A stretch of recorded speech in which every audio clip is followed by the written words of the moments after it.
Hello everyone, welcome to the commerce achiever platform. आज के session में हम यूपीएससी सिविल सर्विसेज का जो 2022 का नोटिफिकेशन आया है उससे हम चेक करेंगे हमारा कॉमर्स एंड अकाउंटेंसी ऑप्शनल का syllabus. So with today's section, we are going to refer the latest notification of 2022, which is issued by the UPSC related to the UPSC Commerce and Accountancy optional. We are going to refer the syllabus of Commerce and Accountancy optional as per the latest notification. Okay. So you can see in the front of your screen that the notification is issued on 2nd February 2022. Okay. So it is a latest notification. Okay. So okay, let's go ahead and see the UPSC Commerce and Accountancy syllabus directly.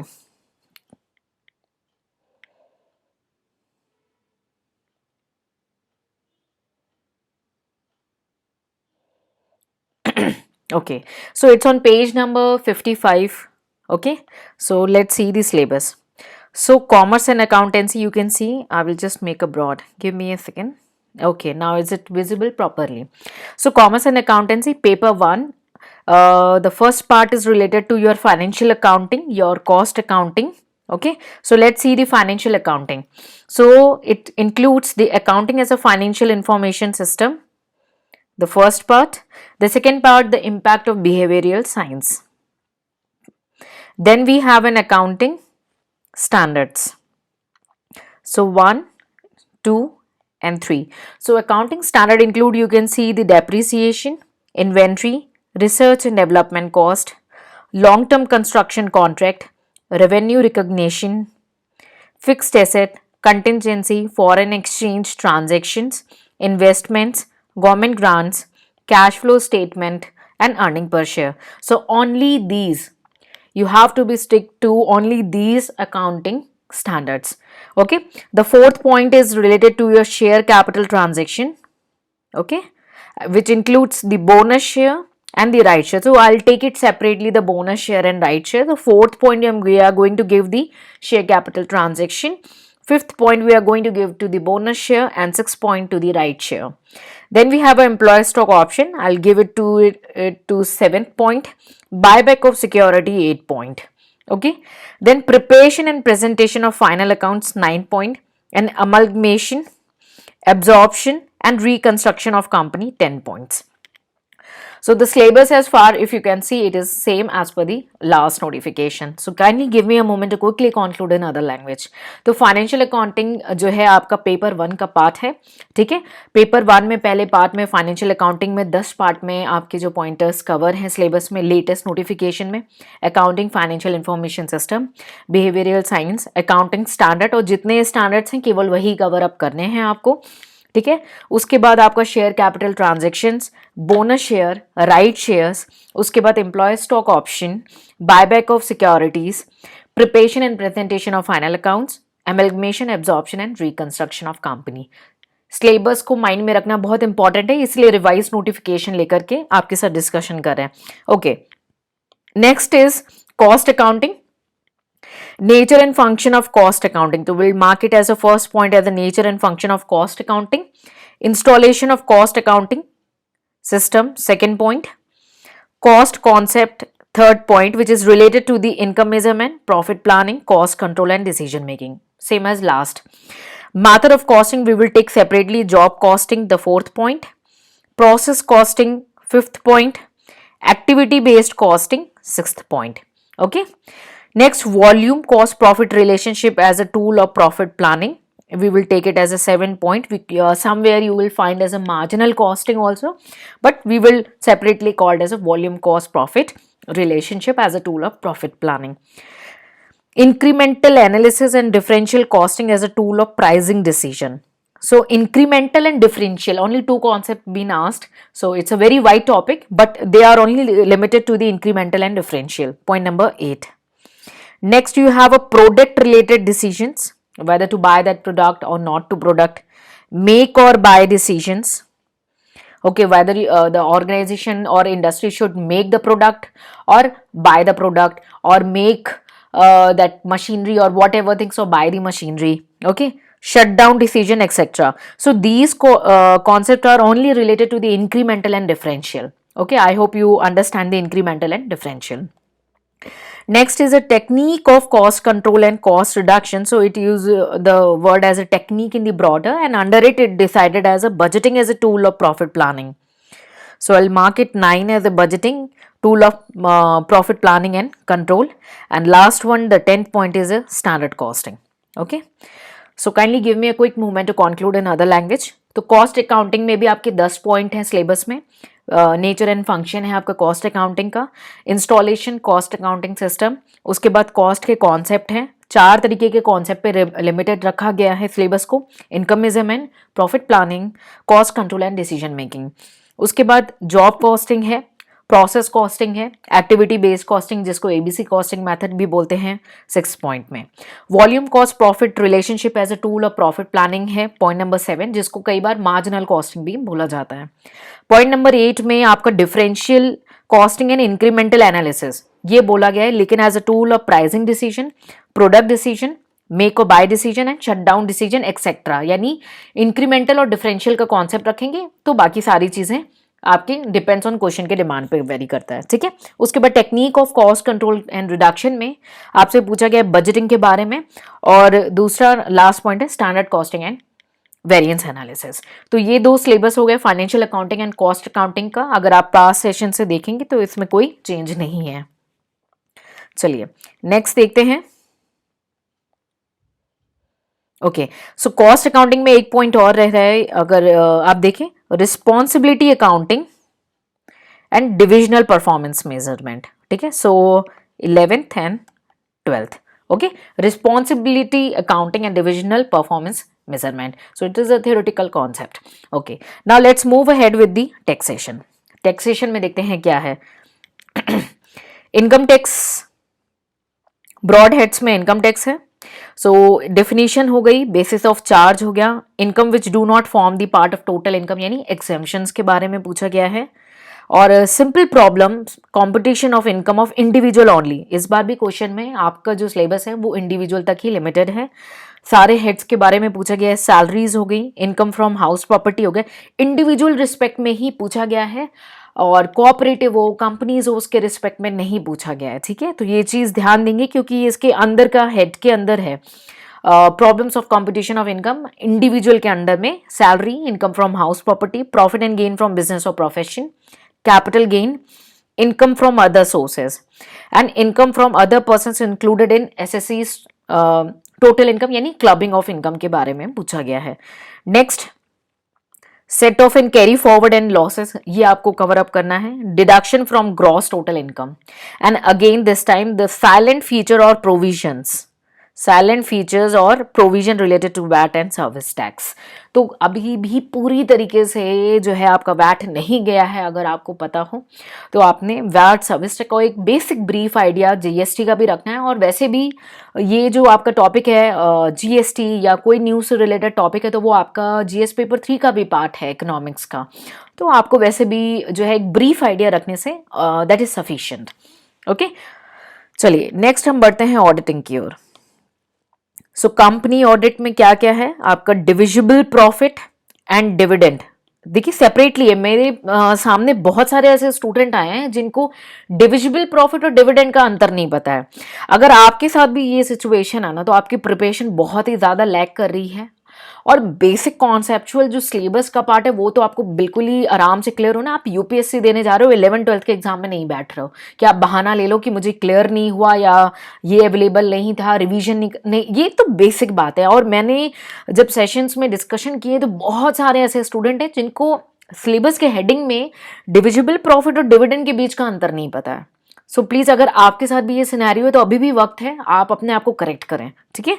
Special investigation है आपका और tax audit है. ठीक है. उसके बाद banking की audit पे बात हुई है, इंश्योरेंस की ऑडिट पे बात हुई है, non profit organisation and charitable society हो, ट्रस्ट हो या ऑर्गेनाइजेशन हो, ये ऑडिट का आपका पार्ट है. तो कई बार एनपीओज जो है ना वो कंबाइन हो जाते हैं आपके चैरिटेबल सोसाइटीज, ऑर्गेनाइजेशन या ट्रस्ट पे. ठीक है. सो let's see let me conclude the part A. okay, so part A of the syllabus की अगर हम बात करें कोई भी चीज़ें चेंज नहीं हुई हैं और अभी भी आपके पास वक्त है. आप एटलीस्ट वन कवरेज जो है अपनी प्रीलिम्स की तैयारी से पहले, क्योंकि केवल प्रीलिम्स ही क्वालिफाई नहीं करना होता और केवल मेंस ही की तैयारी नहीं करनी होती, आपको स्ट्रैटेजिकली सारी चीज़ें बैलेंस लेके चलनी होगी। ठीक है, तो आपको अपनी स्ट्रैटेजी ऐसे फ्रेम करनी है कि कॉमर्स ऑप्शनल, देखिए ऑप्शनल तो आपको रैंक देगा, दैट इज़ ट्रू, लेकिन ऐसा थोड़ी नहीं है कि केवल 100% आप ऑप्शनल दो। अगर आप प्रीलिम्स और मेंस को देख के चले, जिसकी मेनली तैयारी होती है, तो अगर आप देख के चले ये प्रीलिम्स में तो है नहीं और मेंस में भी ये केवल आपका केवल 30% वेटेज रखता है, भले ये रैंकिंग में रोल रखता है लेकिन 30% ही है, लेकिन उसके ऊपर 70% और ऊपर 100%, 170% की तैयारी भी करनी है आपको।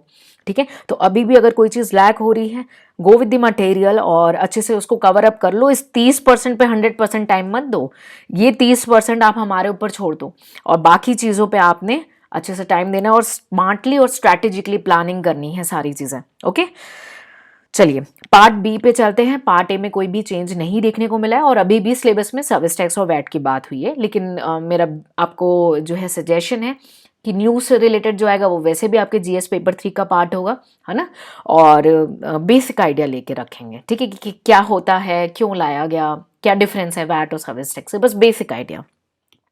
वैसे भी यूपीएससी फुल ऑफ सरप्राइजेस है, तो आप प्रिडिक्ट नहीं कर सकते उसकी डेप्थ।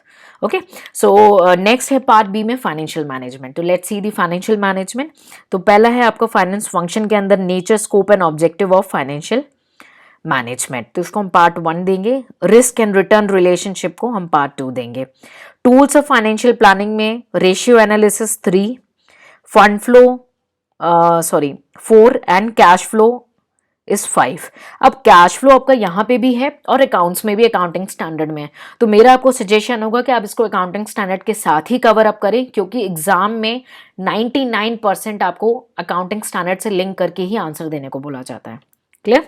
ओके, नेक्स्ट है आपका capital budgeting decision, point number 6। इसमें आपको इसके प्रोसेस, प्रोसीजर, अप्रेजल मैथड ये आपको बताने हैं। Risk and uncertainty analysis and method cover up करने हैं। ठीक है, नेक्स्ट है आपका कॉस्ट ऑफ कैपिटल। उसके अंदर आपको कॉस्ट ऑफ कैपिटल का कॉन्सेप्ट है, कंप्यूटेशन ऑफ स्पेसिफिक कॉस्ट यानी इक्विटी, प्रेफरेंस, डेब्ट्स का, ठीक है, weighted average cost of capital, CAPM as a tool of determining the cost of equity capital, यानी CAPM मॉडल पे ही फोकस किया है।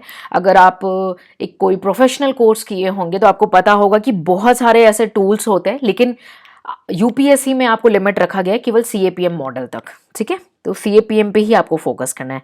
नेक्स्ट आपका जो है थ्योरीज कवर अप करनी है आपको कैपिटल स्ट्रक्चर की। अब बहुत ज़्यादा थ्योरीज हैं, ठीक है, लेकिन एग्जाम में आपको लिमिटेड की गई है net income approach, net operating income approach, MM approach यानी Modigliani and Miller approach, traditional approach.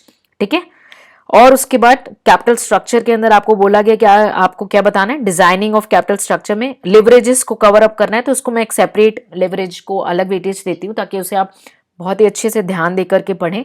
तो लिवरेज को हम अलग टॉपिक लेकर के चलते हैं। Operating financial and combined leverage पूछा गया है, EBIT और EPS का एनालिसिस पूछा गया है, कई बार इस पर थ्योरी भी आपके पास एग्जाम्स में आई हुई है। ठीक है, और अदर फैक्टर्स। उसके बाद नेक्स्ट जो इंपॉर्टेंट FM का पार्ट है आपका dividend decision and valuation of firm. इसमें भी मॉडल्स काफ़ी होते हैं, लेकिन आपके सिलेबस में लिमिटेड मॉडल्स ही पूछे गए हैं। Walter model, dividend decision, MM thesis dividend से रिलेटेड, और गॉर्डन मॉडल। ठीक है, उसके बाद लिंटर मॉडल, लिंटर मॉडल एक सेपरेट मॉडल है, गॉर्डन मॉडल अलग है। ठीक है, और कौन कौन से फैक्टर्स जो हैं वो डिविडेंड पॉलिसी को इफेक्ट करते हैं। अगर आपने यहाँ पे डिविडेंड पॉलिसी की ये थोड़े से न्यूमेरिकल और वर्ड एग्जाम की, तो ये आपका ऑडिट में भी टॉपिक है डिविडेंड का, आपका अकाउंट्स में भी है। तो ये ऑडिट में आपको अगर ऑडिट करने के लिए बोला गया तो आप ये सारी स्ट्रैटेजीज को कहीं ना कहीं कंपाइल कर पाएंगे, डिपेंड ऑन आपका कितने मार्क्स का पेपर है। क्लियर? नेक्स्ट है आपका वर्किंग कैपिटल मैनेजमेंट। ठीक है, उसमें प्लानिंग पूछी है वर्किंग कैपिटल की, determinants of working capital, component of working capital में कैश, इन्वेंट्री एंड रिसीवेबल, तीनों कंपोनेंट्स को पूछा गया है, cash, inventory and receivables. Clear? Last is your corporate restructuring which is focus on merger and acquisition, financial aspect, यानी only monetary transaction, financial aspect पे जाना है आपको, लीगल या टर्मोलॉजीज पे नहीं जाना है, फाइनेंशियल एस्पेक्ट्स को ही कवर अप करना है। ठीक है, तो FM के सिलेबस को अगर हम कंक्लूड करें, सेम एज पास्ट ईयर है, कोई चेंजेस नहीं है। नेक्स्ट है financial market and institution. Indian financial system overview पूछा गया है। मनी मार्केट, ठीक है,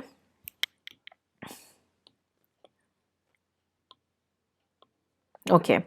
सो इंडियन फाइनेंशियल सिस्टम पे बेसिक ओवरव्यू लिया गया है आपसे। उसके बाद मनी मार्केट पे फोकस किया गया है।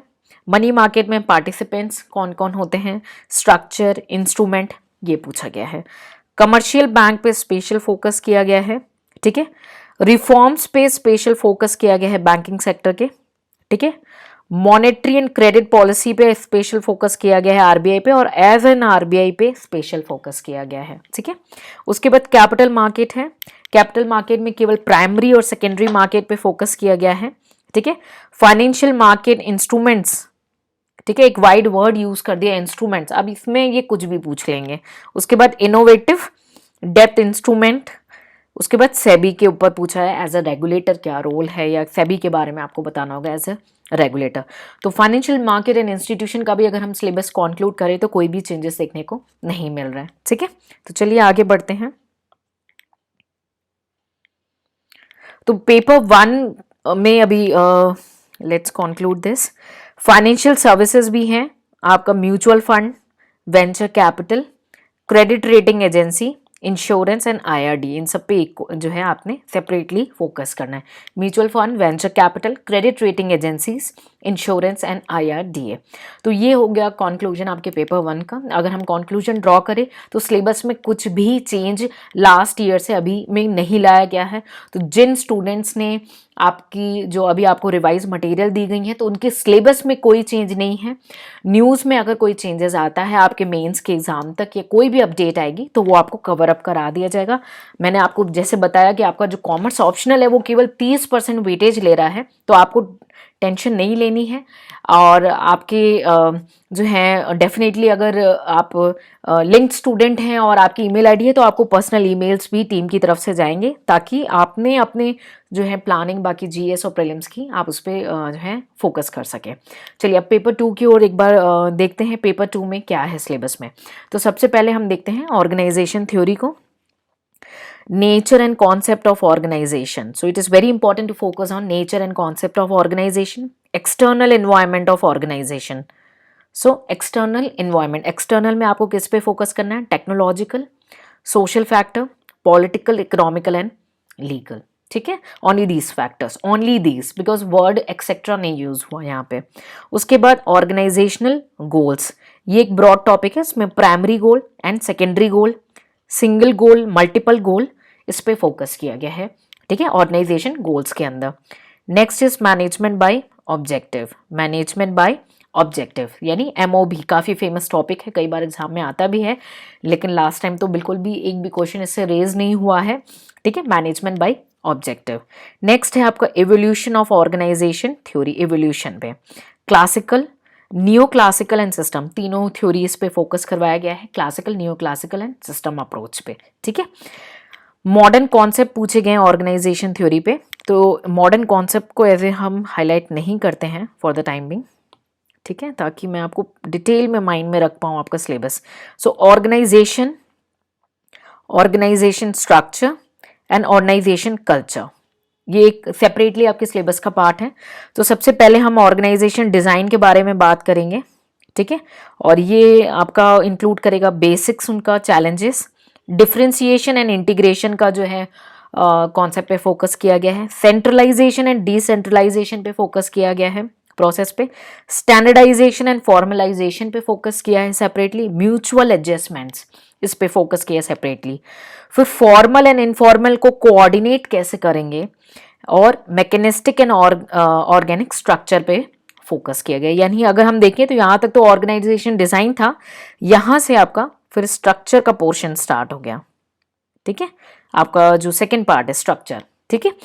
तो स्ट्रक्चर में हम देखेंगे designing organisation structure, organisation structure, उसमें अथॉरिटी पे फोकस किया है, अथॉरिटी एंड कंट्रोल में, लाइन एंड स्टाफ, इनके झगड़ों के बारे में बात की गई है, लाइन एंड स्टाफ फंक्शंस पे, स्पेशलाइजेशन एंड कोऑर्डिनेशन पे फोकस किया गया है, और different type of organisation structure पे फोकस किया है। तो कौन कौन से टाइप्स ऑफ ऑर्गेनाइजेशन स्ट्रक्चर है, functional, matrix and project.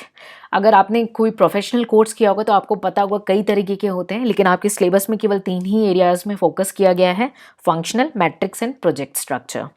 Next है nature and basis of power, तो ये एक नया टॉपिक हो गया पावर, ठीक है, इसको मैं अलग से फोकस कराती हूँ पावर पे। उसके बाद पावर के अंदर आपको next nature and basis of power के बाद सोर्सेज ऑफ पावर, पावर का स्ट्रक्चर, और उसके बाद एक मैं सेपरेट लूंगी पॉलिटिक्स को, ठीक है, इसके अंदर पॉलिटिक्स को हम सेपरेटली डिस्कस करेंगे। फिर impact of information technology on organisation strategy, ये एक तरीके से आपका जो है एक राइटिंग स्किल चेक करना चाहता है एग्जामिनर, तो वो आपको दे दिया है स्पेसिफिकली, इसमें आपको कुछ सेपरेटली कवर अप करने की जरूरत नहीं है, ठीक है। उसके बाद मैनेजिंग द ऑर्गेनाइजेशन कल्चर, ठीक है, कैसे आप ऑर्गेनाइजेशन कल्चर को मैनेज कर रहे हो। सो ऑर्गेनाइजेशन थ्योरी में कोई भी चेंज नहीं है। अगर आपने the marathon of UPSC commerce optional की जो ऑर्गेनाइजेशन थ्योरी की आपके पास बुक है, तो आप बिल्कुल कॉन्फिडेंट हो सकते हैं, हर एक पॉइंट को एक सेपरेट वे में आपको प्रेजेंट किया गया है आपके सिलेबस में, तो आप इवन क्रॉस चेक कर सकते हो, सब कुछ आपको एकदम सेपरेट फॉर्म में है, आपको उसे मल्टीपल टाइम कवर अप करना है, रिवीजन करना है। और एक रिक्वेस्ट है, आंसर राइटिंग प्रैक्टिस करनी है। अगर आपके पास समय कम है और आपने बुक से कवर अप कर लिया, या बुक से कवर अप करने में कुछ इश्यूज हो रहे हैं, या आपने कोई पॉइंटर्स हैं जो आपको लग रहा है कि आपको उसमें कन्फ्यूजन्स हो रही हैं या कुछ भी, तो आप अपना क्वेरी जो है कमेंट सेक्शन में पूछ सकते हैं, ठीक है।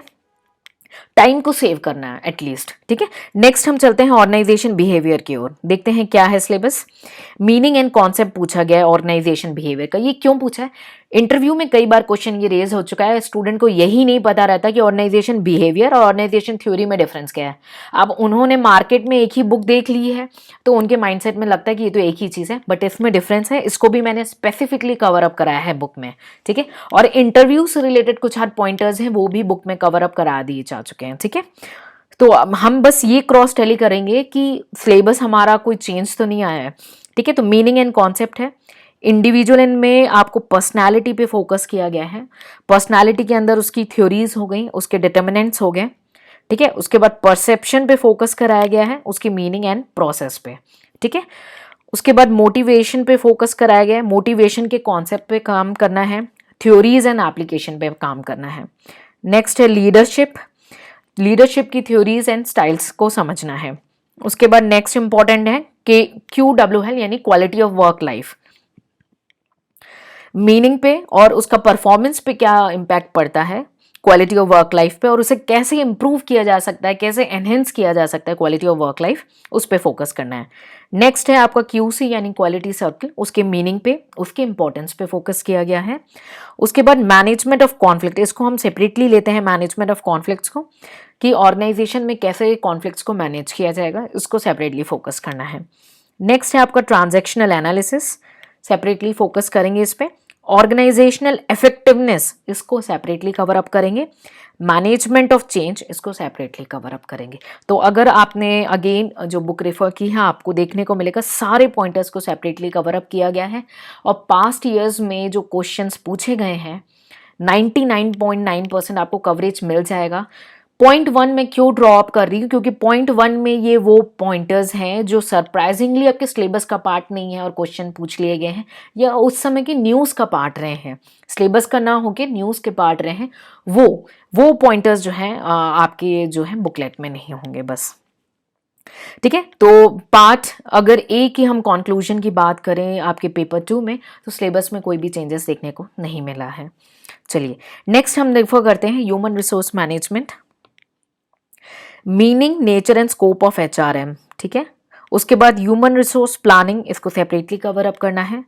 Job analysis separately, job description, आप देखिए बहुत ही 2 लाइन में 3 लाइन में आपका जो है ये सिलेबस कवर है, लेकिन बहुत ही ज़्यादा कवरेज है आपका HRM, ठीक है। उसके बाद जॉब स्पेसिफिकेशन अलग से, रिक्रूटमेंट एज एन अलग, selection process, orientation and placement, training and development process, performance appraisal separately, 360 degree feedback separately, remuneration, wage and remuneration, उसके बाद job evaluation separately, employee welfare, promotion, transfer and separation, ये एक साथ हो जाएगा, ठीक है। तो ये आपका अगर हम रेफर करें तो लास्ट जो है सेम है, आपके नोटिफिकेशन में कोई भी चेंजेस नहीं आए हैं 2022 में। अगर आप 2021 से प्रिपरेशन कर रहे हैं तो आप 2022 में बैठ रहे हैं तो आपकी कोई भी चीज़ों में सिलेबस में चेंजेस नहीं आए, आपके नोटिफिकेशन में कोई भी चेंजेस नहीं आए हैं, ठीक है। लास्ट चलते हैं इंडस्ट्रियल रिलेशंस की ओर। Meaning, nature, importance and scope of IR.